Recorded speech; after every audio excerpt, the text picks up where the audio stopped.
हर बीमारी से पहले शरीर कोई ना कोई संकेत जरूर देता है। हार्ट भी संकेत देकर सावधान करता है कि कुछ सीरियस होने वाला है। लेकिन शुरुआती संकेत इतने मामूली होते हैं कि लोग इन्हें नजरअंदाज कर देते हैं। हार्ट अटैक से काफी पहले, कई दिन और सप्ताह पहले, हार्ट आपको इशारा कर देता है कि सावधान हो जाए। आज हम उन्हीं चेतावनियों या संकेतों की चर्चा करने वाले हैं। इसके साथ हम देश के जाने माने कार्डियोलॉजिस्ट से मुलाकात भी करेंगे और जानने के लिए उनसे बात करेंगे कि इन संकेतों के बाद हमें क्या करना चाहिए। लेकिन पहले जान लेते हैं उन 5 संकेतों के बारे में जो हार्ट हमें देता है हार्ट अटैक से काफी पहले। बिना शारीरिक श्रम के अगर थकावट महसूस हो या रात में अच्छी नींद सोने के बावजूद दिन भर थकान की स्थिति रहे तो सावधान होने की जरूरत है। महिलाओं में यह खासकर देखा जाता है, जिसका मतलब है कि हार्ट सही तरीके से ब्लड पंप नहीं कर रहा है, जिससे शरीर की ऊर्जा घट रही है। ये डेली लाइफ को प्रभावित करने के साथ साथ ये संकेत दे रहा है कि कुछ गड़बड़ है। तुरंत चेक कराएं। नींद आने के बावजूद अगर आप सारी रात करवटें बदलते रहते हैं और सोते सोते जाग जाते हैं, हांफने लगते हैं, तो ये सामान्य बात नहीं है। इसे सामान्य समझकर नजरअंदाज बिल्कुल ना करें। खासकर महिलाओं में ये समस्या बीमारी के संकेत हैं। जब आप लेटते हैं तो आपका हार्ट स्ट्रगल करने लगता है, जिससे बेचैनी और ब्रेथलेसनेस बढ़ती है। अगर ऐसा लगातार हो रहा है तो डॉक्टर को दिखाएं। जरूरी नहीं कि हर बार हार्ट अटैक से पहले सीने में दर्द हो। जैसा कि हम अक्सर देखते हैं कि लोग सीना पकड़ लेते हैं, या फिल्मों में दिखाया जाता है कि सीना पकड़ते हैं और गिर जाते हैं। कभी कभी दर्द के बजाय सीने में दबाव या असहजता महसूस होने लगता है, या छाती की हड्डियों में सेंसेशन हो सकता है। एक स्टडी के अनुसार लगभग 70% लोगों में यही संकेत दिखते हैं, जो आगे बढ़कर कंधे, बाजुओं और जबड़ों के दर्द तक पहुंच जाते हैं। ऐसे में तुरंत डॉक्टर से संपर्क करना चाहिए। साधारण कामकाज में या आराम करते हुए भी हांफने लगना संकेत देता है कि हार्ट में कोई परेशानी है। ये इस बात का संकेत है कि हार्ट सही तरीके से ऑक्सीजन युक्त ब्लड सप्लाई नहीं कर पा रहा है। इसमें जरूरी नहीं कि सीने में कोई तकलीफ हो। सांसों से निकलने वाली घरघराहट भी आपको सतर्क करने के लिए काफी है। बिना ज्यादा गर्मी के पसीने से भीग जाना या पेट ठीक रहने के बावजूद मतली आना संकेत देते हैं कि स्ट्रेस हार्मोन शरीर के सिस्टम पर हावी हो रहा है। ऐसे में बिना देरी किए मेडिकल एडवाइस की जरूरत है। और अब बात करते हैं देश के जाने माने कार्डियोलॉजिस्ट और इंटरनल मेडिसिन के एक्सपर्ट डॉक्टर मोहसिन वली से। डॉक्टर मोहसिन वली दिल्ली के सर गंगाराम अस्पताल से जुड़े हैं और पद्मश्री से सम्मानित हैं। वेलकम डॉक्टर साहब। थैंक यू जी, धन्यवाद बहुत बहुत। सर, अक्सर हम फिल्मों में देखते हैं और वैसे भी रियल लाइफ में भी बहुतों को देखा है कि जब हार्ट अटैक होता है तो वो सीने में दर्द होता है, वो सीने पे हाथ रखते हैं और उसके बाद गिर जाते हैं। उनको अस्पताल पहुंचाया जाता है, जो भी होता है उसके बाद की बात है। लेकिन क्या हार्ट अटैक से पहले सीने में ये जो दर्द हम देखते हैं, जो अटैक होता है, उससे पहले हार्ट कोई संकेत देता है? एक दिन पहले, 2 दिन पहले, कुछ घंटे पहले कोई संकेत देता है कि सावधान होने की जरूरत है? जी बिल्कुल, आपने तो मुझे छठी क्लास का एक दोहा याद दिला दिया। केला तबही न चेतिया। केला, केले के नाजुक पत्तियों का पेड़ तभी न चेतिया, जब ढिग लागी बेर। जब उसके पड़ोस में बेरी का पेड़ पौधा उगना शुरू होता है। अब के चेते क्या भया, जब कांटों ने लीना घेर। अब चेतने से क्या फायदा जब कांटे चारों तरफ आ गए और केले के पत्ते को तार तार कर रहे हैं। कई महीने पहले, कभी कभी कई साल पहले, हार्ट आपको सावधान करता है कि सावधान, इसमें कुछ विकार पैदा होने जा रहा है और आप मृत्यु की ओर बढ़ रहे हैं। तो इस सावधानी से लेके और मृत्यु तक बड़ा लंबा और तवील अरसा होता है, लेकिन हम उसको इग्नोर कर देते हैं। ये तो है हार्ट अटैक की बात। और सडन कार्डियक डेथ में भी ऐसी चेतावनियां आती हैं। आज हम उनकी बात करने जा रहे हैं। मैंने अभी एक अच्छा सा एक बयान दिया था एक पॉडकास्ट में, उसमें ये था कि जब कॉमनली आप अपने घर का ही जीना चढ़ते हैं, जैसे आपका तीसरी मंजिल पे घर है, दो जीना चढ़ के आते हैं, तो आप थकने लगते हैं, या आप उसके बाद की जो सिम्टम होता है, आप एक जीने के बाद रुक जाते हैं।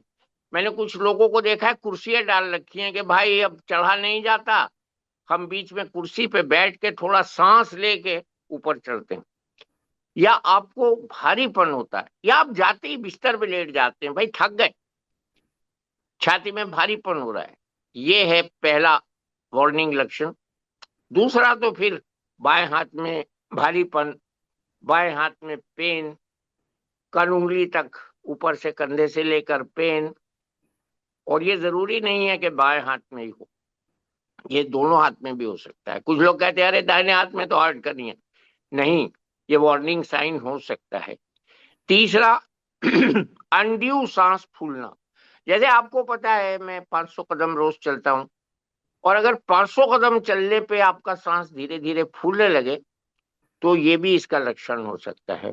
चौथे है घबराहट, घबराहट हो जाना कि भाई दिल घबरा सा रहा है। जैसे आप खाना खा के लेटते हैं, मरीज खाना खा के लेटता है, तो उसको भारीपन को खाने के बाद, मैं समझाऊंगा अभी क्या होता है ब्लड सर्कुलेशन में, भारीपन होना या अनएक्सप्लेन्ड पेल्पिटेशंस होना। अब ये प्रॉपर लक्षण शुरू होते हैं। पेल्पिटेशन दिल धड़कने को कहते हैं, फास्ट बीट होना, पसीना आ जाना जीना चढ़ने पे, तेज चलने पे। बाजार में हम थैला लेके जब सब्जी का 2-2 किलो के दो थैले 5 किलो वेट लेके चलते हैं, तो घर तक आने में पसीना आ जाना, हेडेक होना, और बाकायदा फिर छाती में बाईं तरफ दर्द होना। एक दो डकारा के शुरू शुरू में ठीक हो जाता है, तो लोग उसको गैस का समझते हैं। वो गैस का नहीं होता, वो इंफीरियर वॉल जो हार्ट की होती है, वो स्टमक के ऊपर रखी होती है ऐसे। तो स्टमक की नर्व और हार्ट की नर्व एक होती है। हम लोग डॉक्टर लोग भी कभी कभी धोखा खा जाते हैं और गैस की दवा देके पेशेंट को भेज देते हैं, फिर रात के 2 बजे फोन आता है, डॉक्टर साहब ये तो नहीं रहे। ऐसा होता है। तो ये वार्निंग साइंस हैं। हार्ट वार्निंग साइंस देता है, हम उसको इग्नोर करते जाते हैं, और कभी कभी डॉक्टर से भी गलती हो जाती है। मुझे अच्छी तरह याद है, जब प्रणब मुखर्जी साहब को लिफ्ट में हार्ट अटैक आया था, तो मैंने उनको गैस का इंजेक्शन लगाया और तुरंत वो कहने लगे अब मैं बेटर फील कर रहा हूँ। लेकिन मैंने कहा नहीं साहब, अभी आप बिस्तर से नहीं उठेंगे, मुझे ईसीजी करना है। ईसीजी भी नॉर्मल आया। उसके बाद मैंने कहा नहीं, अभी भी नहीं उठेंगे। मैंने दो काम किए, एक तो आर्मी हॉस्पिटल को अलर्ट किया, दूसरे अपनी कुलीग को बुलाया, इको मशीन लेके तुरंत आओ, हमको यहीं प्रेसिडेंट साहब हैं इसलिए इनका इको करना है। हालांकि उसको देर लगी, इट वॉज सेकेंड सैटरडे। तो हमने टाइम वेस्ट करे बगैर उनको 7 मिनट के अंदर, रोड्स खाली थी, छुट्टी थी, आर्मी हॉस्पिटल व्हील्ड इन किया, और मालूम हुआ 10 मिनट के अंदर उनकी एंजियोग्राफी कराई, which was most efficient on my part also. और मालूम हुआ एक आर्टरी इनकी टोटली बंद है।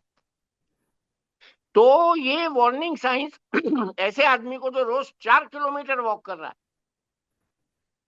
सिर्फ उस दिन सुबह को वो 2 किलोमीटर वॉक करके आ गए थे। और उसी दिन सुबह से मुझे शक था, मैंने ड्राइवर को भी लंच में घर नहीं जाने दिया था, और एग्जैक्ट 2 बजे कॉल आया लंच के टाइम में, और मैं 5 मिनट में पहुंच गया अपने घर से राष्ट्रपति भवन, और तुरंत सब काम करके उनकी 40 मिनट के अंदर एंजियोप्लास्टी भी कराई। तो वार्निंग साइंस होते हैं, हम धोखा खा जाते हैं, और ये धोखा मौत का कारण बन जाता है। इसलिए सडन कार्डियक डेथ्स जो हैं, अभी एक डॉक्टर साहब थे, वो एंजियोग्राफी कर रहे थे, 2 एंजियोग्राफी करने के बाद तीसरी एंजियोग्राफी करते करते उनको खुद हार्ट अटैक आ गया, टेबल पे ही मर गए।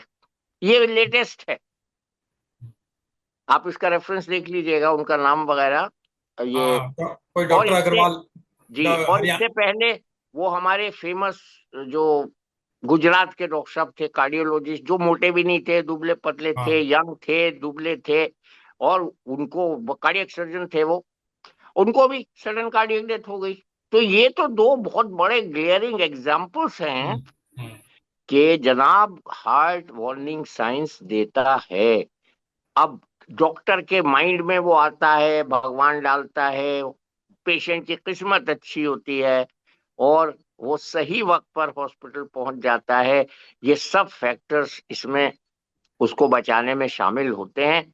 और ये बहुत इंपॉर्टेंट सब्जेक्ट है जो आज आप डील कर रहे हैं। हम लोग भी बातों बातों में जल्दी में हिस्ट्री नहीं लेते हैं, और पेशेंट आया बस ईसीजी करा दिया, ईसीजी नॉर्मल है, जाओ ठीक है सब। और एक और बात है इसमें फाइन पॉइंट, डायबिटिक पेशेंट्स की नसें जो हैं वो डायबिटीज से मुतासिर हो जाती हैं। उनको डायबिटिक न्यूरोपैथी की वजह से पेन ही नहीं होता। इसको हम पहले साइलेंट हार्ट अटैक कहते थे, लेकिन अब हम इसको पेनलेस एंजाइना, मतलब पेनलेस होता है, एंजाइना होता है। दूसरे सिम्टम होते हैं जैसे impounding, pounding of the chest, पसीना आना, घबराहट होना, लेकिन वो क्लासिकल एंजाइनल पेन मिसिंग होता है डायबिटिक्स में, जिससे इसकी डिस्क्रिप्शन से जांच होती है। आपने एक बहुत बड़ी बात की डॉक्टर साहब, और ये आम लोग रोज फेस करते हैं कि गैस के दर्द और एंजाइना पेन में फर्क करना मुश्किल होता है। तो आम आदमी कैसे अंतर करे इसको? जब डॉक्टर में से गलती हो जाती है तो आम आदमी इसको कैसे करे? क्या हर बार दर्द हो तो हॉस्पिटल जाए, या कुछ और तरीका है? उस आम आदमी से तो मैं कहता हूँ भाई, अपना वजन अगर तुम्हारा ज्यादा है तो गैस का पेन नहीं है, हार्ट का ही होगा। उस आम आदमी से मैं ये कहता हूँ, अगर तुम खाना गलत वक्त पे खा रहे हो, 2-2 बजे रात को डिनर कर रहे हो, 1-1 बजे रात को डिनर कर रहे हो, तो तुम तैयार रहो किसी बड़ी त्रासदी के लिए। उस आम आदमी से मैं ये कहता हूँ, अपने डाइट में कोलेस्ट्रॉल को ठीक रखो। उस आम आदमी से मैं ये कहना चाहूंगा कि तुम भरपूर अपने शरीर को एक्टिव रखने के लिए जो भी कर सको, चाहे योगा हो, व्यायाम हो, कसरत हो, एक्सरसाइज हो, वॉक हो, लड़कियों को कहता हूँ रस्सी कूदो, कुछ भी, किसी भी तरह की एक्सरसाइज आधा घंटा हफ्ते में कम से कम 5 दिन करो, तो तुमको ये आम आदमी की तरह लक्षण नहीं होंगे, खास आदमी बन जाओगे। जब भी होगा तुमको पता लग जाएगा, क्योंकि एक्सरसाइज करने में ही हमको पता लग जाएगा कि हमको इस वक्त डिस्कम्फर्ट हो रहा है। प्रणब मुखर्जी साहब को उस दिन कैसे पता लगा? 2 चक्कर के बाद वो चल नहीं पाए। जो आदमी पिछले 30-35 साल से 4 किलोमीटर चल रहा हो, वो सडनली एक दिन 2 किलोमीटर चल के मेरे पास आ गया और कहने लगे डॉक्टर मेरा ब्लड प्रेशर देखो, मुझे कुछ अच्छा नहीं फील हो रहा है। तो वो अलर्ट का घंटा था, सुबह को 8 बजे। उस समय से 2 बजे तक वो नहाए भी, ऑफिस भी गए, अपना काम भी किया। जब वो वापस आ रहे थे तब उनको हुआ। तो ये 6 घंटे का अलार्म था। वो चूंकि हेल्दी थे, कुछ नहीं था। तो सिर्फ वॉक करना काफी नहीं है, वॉक के साथ एक्सरसाइज भी करना चाहिए, आप ये कहना चाहते हैं? मैं कहना चाहता हूँ अपनी क्षमता के अनुसार, जब तक आप थके ना उतनी तो वर्जिश करिए। उसको कॉम्बाइन कर सकते हैं आप, योगा को एक्सरसाइज से, एक्सरसाइज को वॉक से, लेकिन शरीर को हिलता डुलता रखना चाहिए। अगर आप बिल्कुल ब्रांड न्यू कार लाके गैराज में खड़ी कर दें, 6 महीने में वो लोहे के भाव बिकेगी, खराब हो जाएगी। अब हमारा शरीर से हम इतना काम ले रहे हैं, हमारा शरीर हमको एक तरह से कहूँ तो पैसे कमा के दे रहा है, हम उससे जीविका उपार्जन कर रहे हैं, तो उसका भी तो कुछ मेंटेनेंस होना चाहिए, उसको भी तो सर्विसिंग की जरूरत है। उसकी सर्विसिंग करते ही नहीं है, चलाए आपने जा रहे हैं। आपने एक और बहुत बड़ी बात कही, क्योंकि हमारा देश जो है दुनिया का डायबिटीज कैपिटल है। करोड़ों लोग पीड़ित हैं डायबिटीज से। और आपने कहा अभी कि जिनको डायबिटीज है उनको हो सकता है कुछ संकेत, जैसे छाती में दर्द, वो ना हो। तो ऐसे लोगों के लिए क्या सुझाव? ऐसे लोगों को कैसे, क्या करना चाहिए डायबिटीज कंट्रोल करने के अलावा? उनको अपना रेगुलर चेक करा, देखिए बड़ा दुश्मन तो आपको पता चल गया, आ गया आपके शरीर में, डायबिटीज आ गई। हम्म। तो पहले की भी हम कहानी बताएंगे अभी अगले सेगमेंट में, लेकिन जब डायबिटीज आ गई तो आपका शेर घर में घुस आया। अब शेर के हमले से बचने के लिए हमको पिंजरे में बैठना पड़ेगा। हम्म। शेर तो पिंजरे से बाहर है, हम्म। हमको अपने को पिंजरे में कैद करना पड़ेगा, बचाव करना पड़ेगा। हम्म। तो ऐसे मरीजों को अपनी डायबिटीज कंट्रोल करनी चाहिए, जो वो खा रहे हैं उसके बाद अपनी शुगर देखनी चाहिए। मैंने अभी ये नीचे जो देख रहा था अपने फोन में निकाली है, ये पैच है मेरा, जो मैं लगाता हूँ कभी कभी। नहीं दिख रहा है। इसमें इस समय बाहर 172 आ रही है, नाश्ता किया है मैंने अच्छा वाला। तो ये पता नहीं इसका ग्राफ कितना अच्छा आपको ये क्या, नजर आएगा। ये ये 172 क्या है? 172 शुगर है मेरी नाश्ते के बाद। अच्छा, ओके। और उससे पहले आप बिल्कुल सीधी लकीर देख रहे हैं, रात भर वो एक सी रही।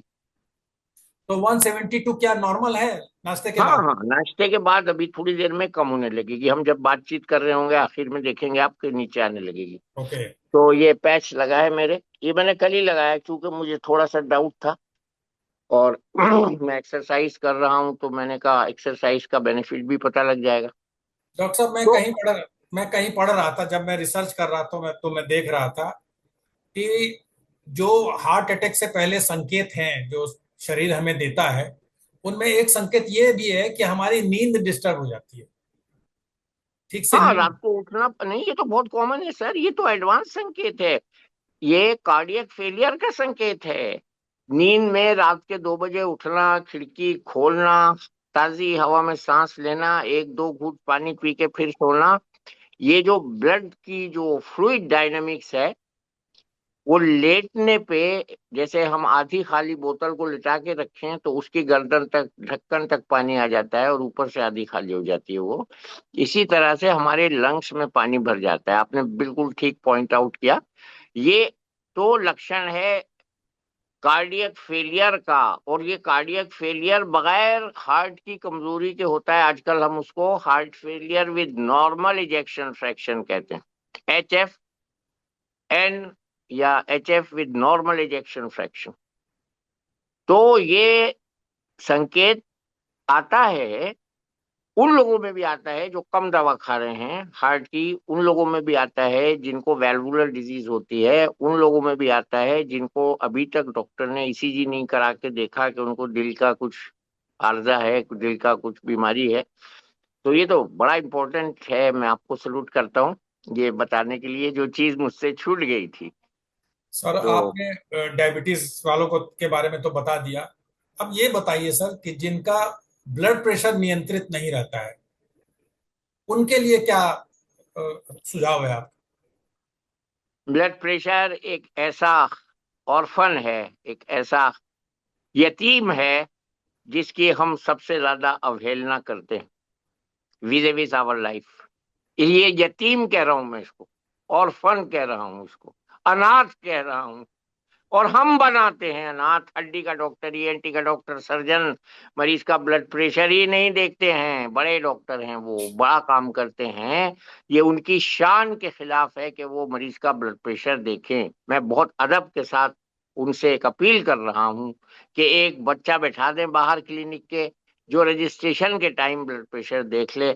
और कम से कम दिन में वो 2 या 3 ऐसे पेशेंट पकड़ पाएंगे जिनको पता ही नहीं है कि उनको ब्लड प्रेशर है। अगर उनकी प्रैक्टिस में 50 मरीज आते हैं रोज, अगर 10 मरीज आते हैं तो एक तो पकड़ ही लेंगे ऐसा अनाथ, जिसको पता ही नहीं कि मुझको ब्लड प्रेशर है। और ये रूल है इंटरनेशनल ब्लड प्रेशर का, rule of 50%। 50% people walking on the road do not know they have hypertension. Out of them, 50% go to doctor. Out of them, 50% blood pressure is controlled. Out of them, 50% treatment is adequate. ये तो rule है world over, बढ़िया से बढ़िया countries में भी। ये इसीलिए मैं इसमें आज नया वर्ड मैंने ऐड किया है ब्लड प्रेशर के लिए, कि ये एक ऐसा अनाथ है जो प्रिवेंटेबल डेथ को हम जिसकी वजह से रोक सकते हैं। इस अनाथ को हम अनाथ होने से बचा सकते हैं, प्रोवाइडेड एक 5 मिनट मरीज को हम ब्लड प्रेशर लेने के लिए दे दें। मैं तो कहता हूँ 2 मिनट में ही ले लेते हैं ब्लड प्रेशर हम लोग। मेरे यहाँ जो लड़के बाहर बैठते हैं अनपढ़, जिनका काम सिर्फ मरीज का नाम और टेलीफोन लिखना है, उनको मैंने इतना ट्रेन कर दिया है कि वो ब्लड प्रेशर हर एक का ले सकें और सही ले सकें। और उसके बाद अगर किसी का 200/100 आए तो उसी समय दवा देके जब तक वो अंदर आता है आधे घंटे के अंदर उसका ब्लड प्रेशर नॉर्मल कर दें। ये मैंने ट्रेंड कर दिया है अपने स्टाफ को।